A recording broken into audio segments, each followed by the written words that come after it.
சத்யா, அப்பாவோட கொஞ்சம் பேசுமா. அதான் விட்டுட்டு போலான்னு முடிவு பண்ணிட்டல, அப்படியே போக வேண்டியதானே? எதுக்கு திரும்பி வந்த? உனக்காக வேலைக்கு போயிட்டு கண்ணவங்க கிட்ட எல்லாம் பேச்சு வாங்கிட்டு உன்னை பாத்துக்கணும்னு நினைச்சிட்டு இருக்கேன். ஆனா நீ என்னடானா என்னை விட்டு போகணும்னு முடிவு பண்ணிட்டல. House owner வந்தாங்கம்மா.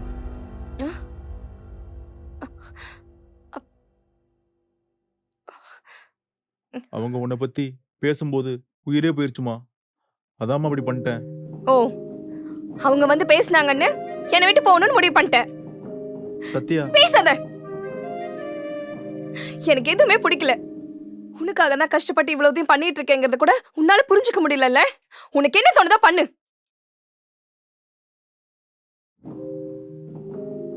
என் பொண்ணுக்கு நானே பாரமா இருக்கேன்னு தோணுச்சு. அதனாலதான் அந்த முடிவு எடுத்தேன். இதுக்கு மேல இங்க இருந்து நான் என்ன பண்ண போறேன்? அங்கிள், நான் ஒரே ஒரு விஷயம் மட்டும் சொல்லிக்கிறேன்.